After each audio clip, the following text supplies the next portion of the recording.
Hello po, kamusta po kayo? This is your host Mary, and I'm here for another episode of Random Tales Podcast. May kwento po ako today, and it's about delay na naging lifesaver ng isang tao. Think of it as a burnt toast theory, but much bigger, because this is a real-life burnt toast moment. Our story is about Bhumi Chauhan. Isa siyang babaeng London-based pero Indian national. And she came back home to India after a couple of years working in London. Pero pabalik na sana siya papuntang London sakay ng Air India Flight A1171. But something unexpected happened. Dahil sa heavy traffic sa Ahmedabad papuntang airport, na-late siya ng 10 minutes.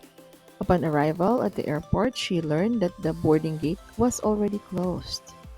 She was frustrated. She missed it by merely 10 minutes.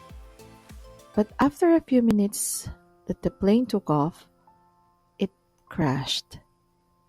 240 people's lives were lost, including its crew. But miraculously, one survivor was found. I am completely devastated after hearing about the loss of lives.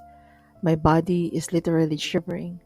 My mind is totally blank now that I've heard all that has happened, Bhumi said. Imagine that 10-minute delay saved her life. She called it a total miracle. Kahit maliit na 10-minute traffic delay lang yun, parang nasunog lang na toasted bread sa morning. Pero hindi pala basta delay. It became her protection. Marami sa atin kapag na-late sa work or sa appointments, tinotoyo kaagad at sinisisi ang mga circumstances.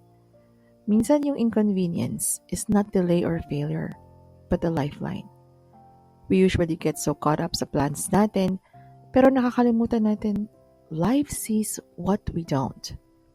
You didn't fail. You weren't unlucky. You were spared. You were being prepared.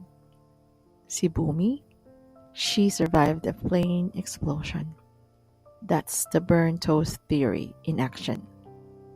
So the next time you are delayed, disappointed, or even heartbroken, take a deep breath and remember, kung nasunog man ang toasted bread mo kaninang umaga, baka nililigtas o piniprepare ka lang para sa isang better situation, better life, or a better opportunity for tomorrow.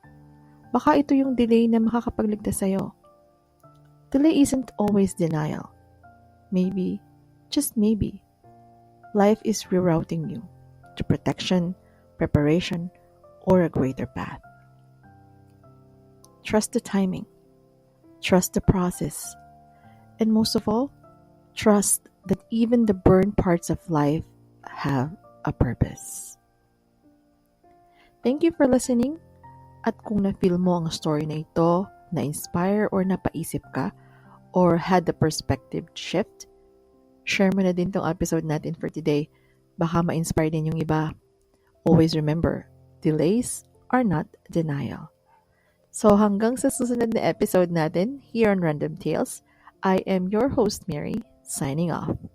Always take care and trust the timing of your life. All for God's greater glory.